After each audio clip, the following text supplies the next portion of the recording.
ইরানের হামলায় বিধ্বস্ত যুক্তরাষ্ট্রের ২০ সামরিক ঘাঁটি প্রমাণ মিলল স্যাটেলাইট ছবিতে। যুদ্ধ শুরুর পর থেকে যতটা তথ্য প্রকাশে এসেছে, মার্কিন ঘাঁটিগুলোতে তার চেয়েও বেশি জোরালো আক্রমণ শানিয়েছে ইরান। স্যাটেলাইট ছবি ও ভিডিও বিশ্লেষণ করে এমনটাই জানিয়েছে বিবিসি। যুক্তরাষ্ট্রের চোখে সর্ষে ফুল। মার্কিনীদের বাঘা বাঘা যুদ্ধ বিমানকে মাটিতে নামাতে ইরানের অস্ত্রভাণ্ডারে নতুন কোনো ব্রহ্মাস্ত্র। মধ্যপ্রাচ্যের দাবার বোর্ডে চালের পর চাল চলছে, কিন্তু এবার ইরান যে চালটি দিল তাতে খোদ ওয়াশিংটনের কপালে চিন্তার ভাঁজ। সমরবিদরা বলছেন, মার্কিন অহংকারের রীতিমতো আকাশ থেকে মাটিতে আছাড় মারার মতো এক মারণাস্ত্রের জানান দিয়েছে তেহরান। মার্কিন প্রেসিডেন্ট ডোনাল্ড ট্রাম্প বুক ফুলিয়ে দাবি করেছিলেন, একের পর এক হামলায় ইরানের অস্ত্রের ভাণ্ডার নাকি একদম তাসের ঘরের মতো ভেঙে পড়েছে। কিন্তু ডোনাল্ড ট্রাম্পের সেই দাবিকে কাগুজে বাঘ প্রমাণ করে দিয়ে যুক্তরাষ্ট্রের চোখ ফাঁকি দিয়ে ফিনিক্স পাখির মতো আবারও সামরিক সক্ষমতায় ঘুরে দাঁড়িয়েছে পারস্যের এই সিংহ। তাহলে কি আসলে শেষ রক্ষা হলো না পেন্টাগনের? হরমুজ প্রণালীর আকাশে যুক্তরাষ্ট্রের অহংকার অত্যাধুনিক MQ-9 রিপার ড্রোনকে চোখের পলকে ভূপাতিত করার দাবি করেছে ইরানের সামরিক বাহিনী। আর এই ঘটনার পরেই পুরো মধ্যপ্রাচ্যের ভূ রাজনীতিতে শুরু হয়েছে চরম চাঞ্চল্য। যুক্তরাষ্ট্র ও ইসরায়েলের ক্রমাগত আগ্রাসন আর আকাশপথের খবরদারির মুখে ইরান যেন এক অদম্য নায়ক। তেহরান মুখে যা বলে, কাজেও যে তা করে দেখায়, সেটি তারা সাম্প্রতিক সংঘাতের ময়দানে প্রমাণ করে দিয়েছে। মার্কিন প্রশাসনের দ্বিমুখী নীতি আর কূটনৈতিক মূল্য ঝোলানোর খেলাকে বুড়ো আঙুল দেখিয়ে IRGC স্পষ্ট বার্তা দিয়েছে, মধ্যপ্রাচ্যে মার্কিন সাম্রাজ্যবাদের দিন ফুরিয়ে এসেছে। আমেরিকার কেন্দ্রীয় কমান্ড যখন ইরানের বন্দর আব্বাসে হামলা চালিয়ে পুরো অঞ্চলে নতুন করে আগুন জ্বালানোর চেষ্টা করছিল, তখন ইরান কিন্তু ভুল করেনি। পাল্টা জবাবে কুয়েতে থাকা মার্কিন সামরিক ঘাঁটিতে মিসাইল বর্ষণ করে মার্কিনীদের হাড়ে কাঁপানো জবাব দিয়েছে তেহরান। শুধু তাই নয়, ইরানের আকাশসীমা লঙ্ঘন করতে আসা মার্কিন যুদ্ধ বিমানের বহরকে এমন তাড়া করেছে যে তারা লেজ গুটিয়ে পালাতে বাধ্য হয়েছে। আর এই বীরত্ব গাথার পেছনে নায়ক হলো ইরানের সম্পূর্ণ দেশীয় প্রযুক্তিতে তৈরি এক নতুন বিমান প্রতিরক্ষা ব্যবস্থা। ইরানের সেরা অস্ত্র আরাশ-ই-কামান-গির। এতদিন মার্কিনীরা ভাবত তাদের স্টেলথ প্রযুক্তির যুদ্ধ বিমান বা ড্রোনকে ছোঁয়ার ক্ষমতা কারণেই, কিন্তু ইরান তাদের সেই চশমা ভেঙে চুরমার করে দিয়েছে। হরমুজ প্রণালীর কেশম দ্বীপের কাছে মার্কিন ড্রোনটিকে ঘায়েল করতে ইরান প্রথমবারের মতো ময়দানে নামিয়েছে তাদের গোপন ব্রহ্মাস্ত্র আরাশ-ই-কামান-গির এয়ার ডিফেন্স সিস্টেম। বিখ্যাত কাতার ভিত্তিক সংবাদ মাধ্যম আল জাজিরার এক প্রতিবেদনেও বিশ্লেষকরা স্বীকার করেছেন, মাসের পর মাস ধরে ইসরায়েল আর আমেরিকার ক্রমাগত হামলা সত্ত্বেও ইরানের প্রতিরক্ষা দেয়াল এখনো অটল। স্থির রাডারের দিন শেষ, ইরানের নতুন চাল। বিশ্লেষকদের মতে ইরানের এই নতুন কৌশলের মূল শক্তি হলো তারা এখন আর সহজে টার্গেট করা যায় এমন বিশাল ও স্থির রাডার সিস্টেমের উপর নির্ভর করছে না। তাদের তৈরি এই নতুন এয়ার ডিফেন্স সিস্টেমটি অত্যন্ত সস্তা, সহজে এক জায়গা থেকে অন্য জায়গায় লুকিয়ে ফেলা যায় এবং এর বিধ্বংসী ক্ষমতা নিখুঁত। যুক্তরাষ্ট্র ও ইসরায়েল যতই আকাশ কাঁপানো স্টেলথ যুদ্ধ বিমান নিয়ে আসুক না কেন, আরাশ-ই-কামান-গির চোখে ধুলো দেওয়া অসম্ভব। ইরান যদিও এই ক্ষেপণাস্ত্রের নিখুঁত রেঞ্জ বা পাল্লা দিয়ে এখনো বিড়ালের চোখে অন্ধকার বজায় রেখেছে, অর্থাৎ বিস্তারিত তথ্য গোপন রেখেছে, তবে যুদ্ধক্ষেত্রে এর প্রথম সফল প্রয়োগে বুঝিয়ে দিয়েছে মার্কিন বিমান বাহিনীর জন্য এটি এক চরম অশনি সংকেত।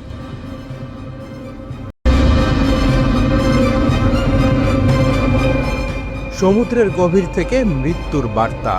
ইরানের আত্মঘাতী ড্রোন নিয়ে বিশ্বজুড়ে আতঙ্ক। সমুদ্রের কালো অন্ধকার চিরে ধেয়ে আসছে এক অদৃশ্য শিকারী। বাতাসে নয়, জমিনে নয়, আঘাত হানবে সরাসরি সমুদ্রের গভীর থেকে। ইরানের নতুন আত্মঘাতী ড্রোন এক লহমায় বদলে দিতে পারে আধুনিক যুদ্ধের হিসেব নিকেশ। একটি নতুন যুদ্ধের যুগ শুরু।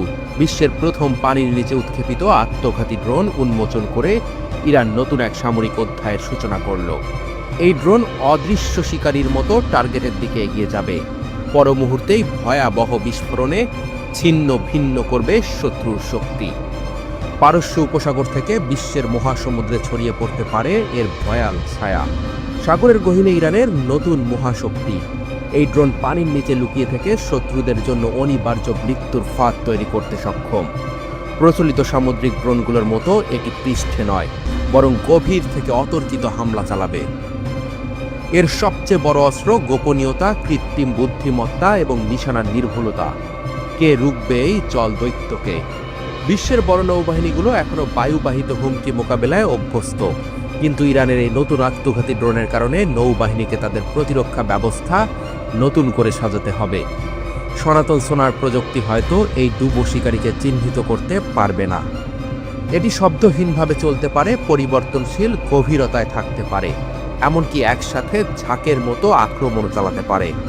শত্রু বুঝতেই পারবে না কখন তার দিকে এগিয়ে আসছে এক অবধারিত ধ্বংস। এআই চালিত এক ভয়ঙ্কর অস্ত্র। ইরানের এই আত্মঘাতী ড্রোনে কৃত্রিম বুদ্ধিমত্তা এআই এক নতুন মাত্রা যুক্ত করেছে। এটি স্বয়ংক্রিয়ভাবে লক্ষ্যবস্তু নির্ধারণ করতে পারে, হামলার সময় কৌশল নিজে নিজে ঠিক করতে পারে। মানুষ নয়, মেশিনই এখন যুদ্ধের সিদ্ধান্ত নেবে। বিশ্বের 20% তেল সরবরাহ হয় পারস্য উপসাগরের এই সংকীর্ণ জলপথ দিয়ে। ইরান যদি সেখানে এই ড্রোন মোতায়েন করে, তাহলে মার্কিন যুদ্ধজাহাজ, মিত্র দেশগুলোর রণতরী এবং বাণিজ্যিক তেল ট্যাঙ্কার সবই ভয়ঙ্কর বিপদের সম্মুখীন হবে।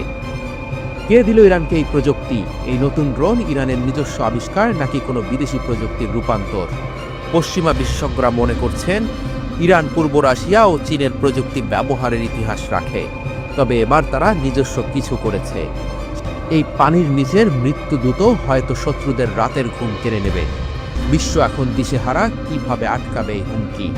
নৌবাহিনীগুলোকে এখন নতুন প্রতিরক্ষামূলক ব্যবস্থা তৈরিতে মনোযোগ দিতে হবে।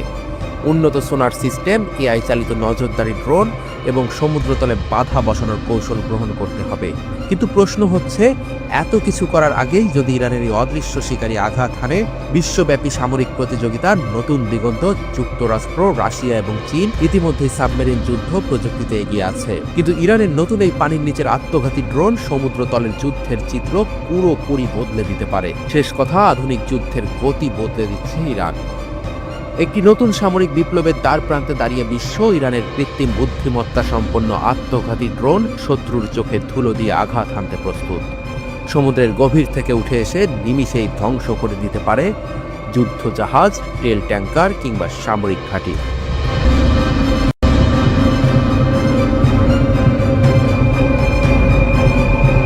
মার্কিন যুক্তরাষ্ট্রের পরাজয়ের ঘণ্টাধ্বনি, ইলন মাস্কের হুঁশিয়ারিতে উত্তাল বিশ্ব। ওয়াশিংটনের আকাশে যেন বজ্রের গর্জন। ইলন মাস্কের মরণ হুঁশিয়ারি যেন ভবিষ্যতের যুদ্ধক্ষেত্রের দিকেই ইঙ্গিত করছে।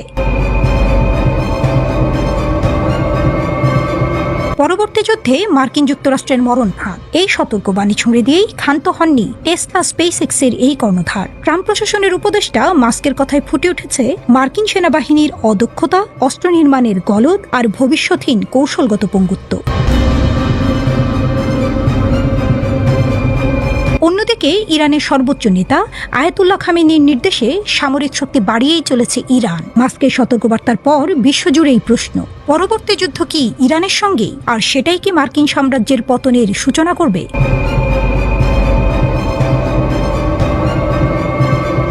ট্রাম্পের অধীনে ডিপার্টমেন্ট অফ গভর্নমেন্ট এফিসিয়েন্সির প্রধান পদে নিয়োগপ্রাপ্ত মাস্ক নিজের এক্স পেজে বিশ্বের সবচেয়ে বড় বাজেটের সেনাবাহিনীকে অদক্ষ ও অযোগ্য বলে উল্লেখ করেছেন। মাস্কের ভয়ঙ্কর ভবিষ্যৎবাণী, ড্রোন এআই হবে আমেরিকার কফিনের শেষ পেরেক।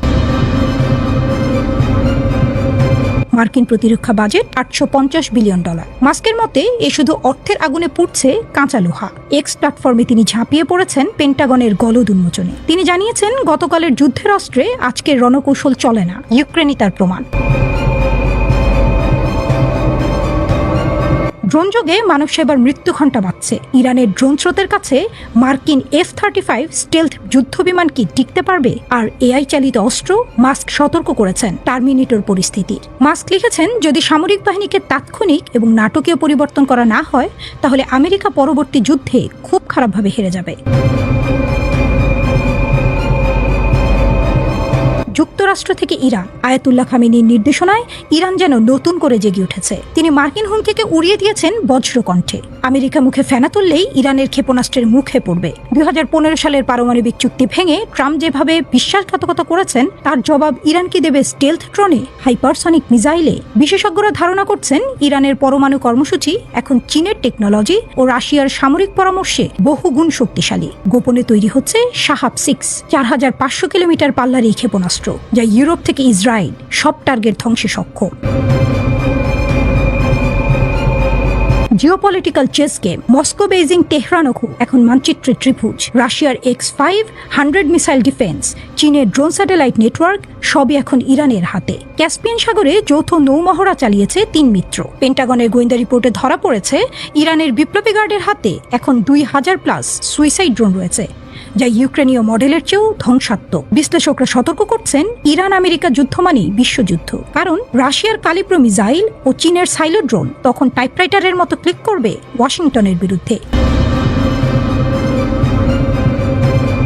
চিত্রটা এখন এমন, মাস্ক যেন টাইটানিকের ডেক থেকে চিৎকার করছেন, হিমশৈল সোজা সামনে, অথচ ক্যাপ্টেন ট্রাম্প বাজিয়ে চলেছেন মার্কিন অজেয়তার সুর। কিন্তু বাস্তবতা কি? 2003 সালের ইরাক আক্রমণে মার্কিনরা 30 দিনে বাগদাদ দখল করেছিল। আজ ইরানের সামনে দাঁড়ালে পরিস্থিতি ভিন্ন। ইতিহাস সাক্ষী, প্রতিটি সুপার পাওয়ারের পতন শুরু হয়েছিল অদূরদর্শিতায়। রোমান সাম্রাজ্য থেকে ব্রিটিশ ঔপনিবেশিকতা সবই ধসে পড়েছে আত্মতুষ্টিতে। মাস্কের সতর্কবার্তা কি ট্রাম্প কানে নেবেন, নাকি টুইটার যুদ্ধে ব্যস্ত মার্কিন নীতি নির্ধারকরা দেখতেই পাবেন না? ইরানের ড্রোন স্রোতকে রচনা করবে ওয়াশিংটনের পতন। তবে একথা স্পষ্ট, পাশার দান এখন ইরানের হাতে, রুশ চীনা ছায়ায়। আমেরিকা কি যুদ্ধ ছাড়া থাকতে পারে না? একটি দেশ যার পুরো ইতিহাস জুড়েই যুদ্ধ। 248 বছরের মধ্যে 232 বছর আমেরিকা সরাসরি যুদ্ধে লিপ্ত। শুধু 6% সময় তারা ছিল শান্তিতে। কেন? এটা কি কাকতালীয় নাকি পরিকল্পিত? গণতন্ত্র রক্ষার নামে যুদ্ধ, স্বাধীনতা ছড়ানোর নামে আগ্রাসন, নাকি এর পেছনে রয়েছে বিশাল এক অর্থনৈতিক চক্র, অস্ত্র ব্যবসা, তেল দখল, রাজনৈতিক আধিপত্য? বিশ্বজুড়ে আমেরিকার সামরিক অভিযান ও গোপন অভ্যুত্থানের চাঞ্চল্যকর বিশ্লেষণ। বেক মার্কিন প্রেসিডেন্ট জিমি কার্টার ট্রাম্পের সাথে এক ফোন আলাপে বলেছেন, আমেরিকা বিশ্বের সবচেয়ে যুদ্ধপ্রেমী দেশ। পার্স টুডে জানিয়েছে, চীনের প্রতিরক্ষা মন্ত্রণালয়ের এক মুখপাত্র একবার মার্কিন যুক্তরাষ্ট্রকে যুদ্ধে আসক্ত বলে অভিহিত করে বলেছিলেন, এই দেশটি বিশ্ব নিরাপত্তার জন্য সবচেয়ে বড় হুমকি। আমরা যদি ইতিহাসের দিকে তাকাই, তাহলে সম্ভবত এই দাবিটি সত্যের অপলাপ হবে না। প্রতিটি যুগেই যুদ্ধ।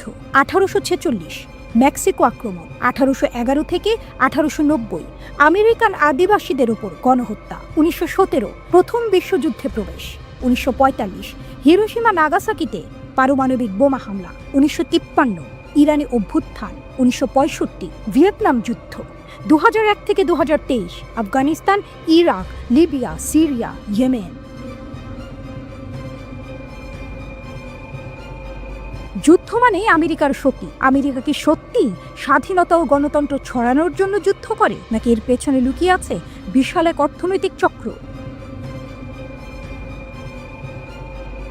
যুদ্ধের অর্থনীতি। $238 বিলিয়ন অস্ত্র বিক্রি।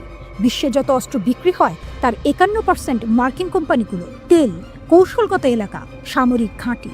আজ 80টিরও বেশি দেশে আমেরিকার সামরিক ঘাঁটি রয়েছে। কিন্তু আমেরিকা কেন এত যুদ্ধ করে? অস্ত্র নির্মাণ শিল্পের বিশাল লাভ। আমেরিকার অর্থনীতির বিশাল অংশই অস্ত্র বিক্রির ওপর নির্ভরশীল। যুদ্ধ থাকলেই অস্ত্র বিক্রি হবে, তাই যুদ্ধ থামানো যাবে না। তেল ও প্রাকৃতিক সম্পদ দখল। মধ্যপ্রাচ্যে হামলার আসল কারণ কি গণতন্ত্র প্রতিষ্ঠা, নাকি তেল দখল? সামরিক শক্তির বিস্তার। আজ বিশ্বের 80টিরও বেশি দেশে আমেরিকার সামরিক ঘাঁটি। রাজনৈতিক প্রতিপক্ষকে দমন। যে দেশ আমেরিকার আধিপত্য মেনে নেয় না, সেখানে অভ্যুত্থান হয়। নতুন লক্ষ্য, কানাডা দখলের হুমকি, পানামা খাল পুনরুদ্ধারের পরিকল্পনা, গ্রিনল্যান্ড কেনার চেষ্টা। এই যুদ্ধগুলোর সময় এখনো স্পষ্ট নয় এবং মনে হচ্ছে এগুলো বর্তমানে মনস্তাত্ত্বিক পরিকল্পনার মধ্যে রয়েছে। আমেরিকার সম্প্রসারণবাদী নীতির কয়েকটি উদাহরণ মাত্র। তারা এমনকি প্রতিবেশীদের বিরুদ্ধেও একই নীতি গ্রহণ করেছে। যুদ্ধ আমেরিকার রাজনৈতিক ও অর্থনৈতিক ডিএনএর একটি অংশ। আমেরিকার শান্তির প্রয়োজন নেই, কারণ তারা যুদ্ধ থেকে সম্পদশালী করে। কিন্তু এই পথ কি চিরকাল অব্যাহত থাকবে, নাকি বিশ্ব এই যুদ্ধবাজ নীতির বিরুদ্ধে রুখে দাঁড়াবে?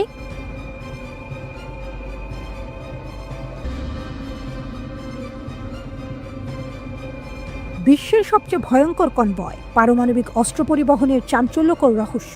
এই কনভয়ের দিকে চোখ তুলে তাকানোই যেন অপরাধ। এটা বিশ্বের সবচেয়ে সুরক্ষিত গাড়ি বহর। এতে বহন করা হয় পারমাণবিক অস্ত্র। এত নিরাপত্তা যেন যুক্তরাষ্ট্রের প্রেসিডেন্টও এতটা পান না। কিন্তু কেন এই বাড়তি সতর্কতা? কি আছে এই কনভয়ের ভেতরে? কেনই বা এটাকে এতটা গোপন রাখা হয়? আজকে জানবো যুক্তরাষ্ট্রের নিউক্লিয়ার ট্রান্সপোর্ট কনভয়ের ভয়ঙ্কর গোপন তথ্য। এই কনভয়ের একটাই কাজ, বিশ্বের সবচেয়ে বিধ্বংসী অস্ত্রকে এক জায়গা থেকে অন্য জায়গায় নিয়ে যাওয়া। কিন্তু যদি কেউ এই কনভয়ের উপর হামলা করে তাহলে কি হবে? পারমাণবিক অস্ত্র ভুল মানুষের হাতে চলে যেতে পারে, সমগ্র বিশ্ব ভয়াবহ বিপদের মুখে পড়তে পারে। এ কারণেই এই কনভয়কে পৃথিবীর সবচেয়ে নিরাপদ কনভয় বলা হয়। কোথায় রাখা হয় পারমাণবিক অস্ত্র?